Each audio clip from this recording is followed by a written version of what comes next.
देखिए, हवा जैसे कि राकेश जी ने कहा हवा बनाने के लिए, तो हवा बनाने के लिए जिसका दाना उसका गाना, इसमें क्या समस्या है? बनाते रहिए सरकार, बनाते रहिए, वोट तो जनता ने डाला है ना। कोई राकेश त्रिपाठी थोड़ी तय करेंगे या हम थोड़ी तय करेंगे, तो जनता ने तय किया है कि पश्चिमी उत्तर प्रदेश में क्या ये होगा। आवाज तो बता रहा हूं मैं। हवा बनाने के लिए दाना दिया गया है। समाजवादी पार्टी ने कोई विज्ञापन दिया नहीं, कहीं हमने कोई विज्ञापन किसी चैनल को नहीं दिया। हाँ। ठीक है, जिनका दाना हो।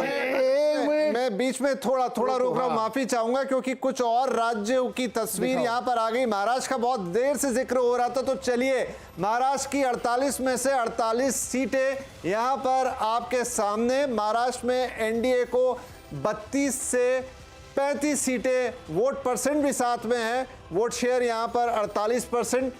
इंडिया को 15 से 18, वोट शेयर 40%, और अन्य के खाते में कोई सीट तो नहीं है लेकिन 12% वोट वो भी लेके जा रहे हैं। महाराष्ट्र जो बड़ी अहम स्टेट है, फिर से आऊंगा लेकिन उससे पहले गुजरात, जैसी उम्मीद थी 26 में से 26 सीटें यहां एनडीए को जाती हुई दिख रही हैं। बाकी किसी का कोई खाता गुजरात में नहीं, यानी क्लीन स्वीप गुजरात के अंदर। एग्जिट पोल के मुकाबलों के मुताबिक गोवा में एनडीए के खाते में 1 और इंडिया के खाते में 1, 50-50 2 सीटों में से। राजस्थान के रण में क्या हुआ है? एनडीए को 18 से 23 सीटें, इंडिया के खाते में 2 से 7, 25 सीटों का ये नंबर है। तो ये 3 अहम स्टेट एक बार फिर से। उससे पहले मध्य प्रदेश में 26 से 29 सीटें एनडीए के खाते में, 29 मतलब पुराना ही नंबर अब, लेकिन उसमें एक रेंज है 26 से 29।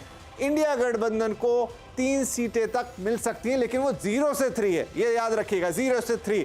छत्तीसगढ़ में 9 से 11 सीटें, यहां पर भी मामला वैसे रेंज है, पूरी हुई तो शायद पूरी की पूरी इन्हें मिल जाएंगी। और यहां इंडिया गठबंधन को या तो 1 मिले या फिर 4 भी आ सकती है, अन्य का यहां कोई काम नहीं। तो ये एक अहम राज्यों की तस्वीर, ये सभी राज्य बीजेपी के गढ़ माने जाते हैं। एक बार फिर से आपको दिखा देता हूं, महाराष्ट्र जहां सबसे डिसाइसिव स्टेट, इस बार उसको लेकर सभी लोग कंफ्यूज है कि क्या होगा। 32 से 35, 48% वोट शेयर के साथ एनडीए का यह आंकड़ा।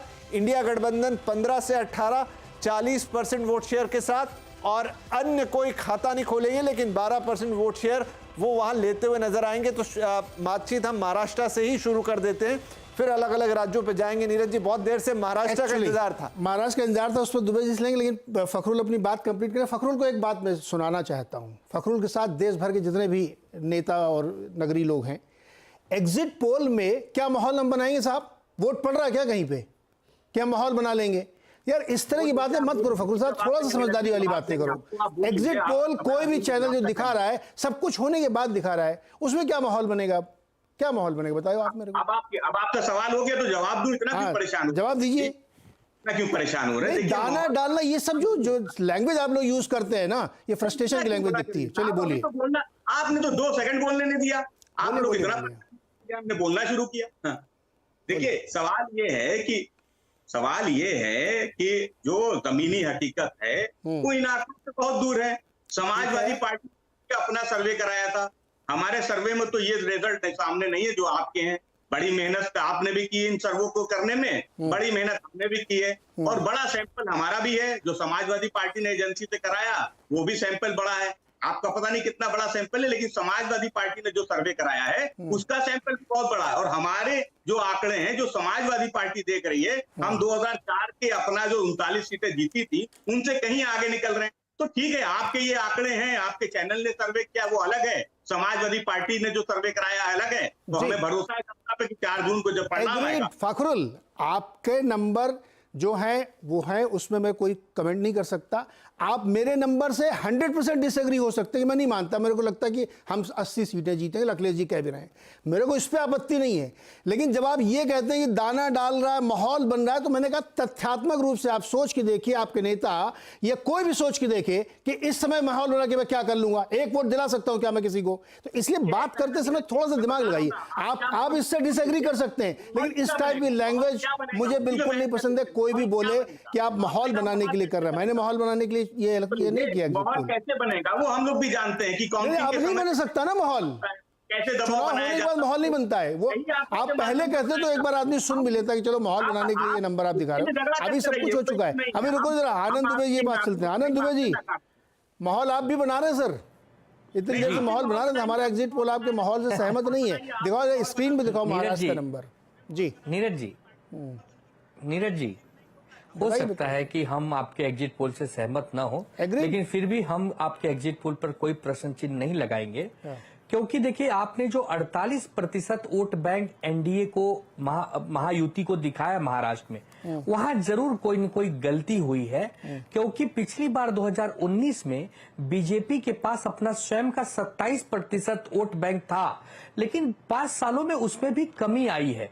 और उनके साथ जो सहयोगी जुड़े हैं, चाहे वो नकली शिवसेना हो, नकली राष्ट्रवादी हो, आरपीआई हो, राज ठाकरे की पार्टी हो, यह सब मिला के भी 35 का आंकड़ा नहीं पार कर पा रहे। मेरी आपत्ति सिर्फ वही है, अगर वो 35 पाते हैं तो हम उन्हें खुशी खुशी देते हैं। जो बचा हुआ 65% है वो आज भी यूपीए के साथ है, आज भी महाविकास आघाड़ी के साथ है। जैसे यह 35 और 65 करेंगे, ये जो 32 से 35 आप एनडीए को दिखा रहे हैं, वो धीरे से खसक कर 18 से 14 पर आ जाएगा। और उसके बाद हमारा जो एग्जिट पोल, जो हमारी पार्टी का इंटरनल एग्जिट पोल है जिसमें हम 26 से 32 सीटें जीत रहे हैं, वो सटीक बैठ जाएगा। हो सकता है कि मेहनत करते समय, आकलन करते समय, लोगों से बातचीत करते समय कुछ सैंपल गलत हासिल भी हो सकते हैं, उसमें कोई दो राय नहीं है। तो हम आपसे यही कहेंगे कि 4 जून तक इंतजार करिए। आपके एग्जिट पोल हो सकता है बाकी राज्यों में सच भी हो, लेकिन महाराष्ट्र का आपका एग्जिट पोल गलत साबित होगा। उसकी आयु बहुत कम होगी, क्योंकि 4 जून को जब नतीजे खुलेंगे और संध्या काल 5-6 बजे तक जब आ जाएंगे, तब तो कोई एग्जिट पोल, कोई और विचार विमर्श पर बातचीत नहीं रह जाएगी, तब तो आंकड़े बता देंगे। और हम बार बार कह रहे हैं क्योंकि अब ये नंबर बहुत तेजी से आ रहे हैं, फटाफट सबके कमेंट लेते चलते हैं। प्रेम कुमार जी, जी सर, महाराष्ट्र पे आपका कमेंट प्लीज। जी देखिए, महाराष्ट्र में हमारे अनुमान के हिसाब से तो एग्जिट पोल नहीं दिखते, और इसमें 12% का जो अदर्स का वोटिंग है, ये बड़ा डाउटफुल लगता है मुझे। ये चूँकि बाईपोलर इलेक्शन है, इंडिया बनाम एनडीए डायरेक्ट है, तो ये 12% बहुत बड़ा आंकड़ा है। मुझे लगता है ये कुछ न कुछ छिटक करके अगर इंडिया गठबंधन से जुड़े या एनडीए से जुड़े तो आपके परसेंटेज में भी बराबरी का आंकड़ा दिखेगा। तो ये मुझे लगता है कि ओवरऑल जिस तरह से परिस्थिति बनी और जिस तरह से हमने आकलन किया, उससे मैच नहीं करता है, इतना मैं ज़रूर कहूँगा।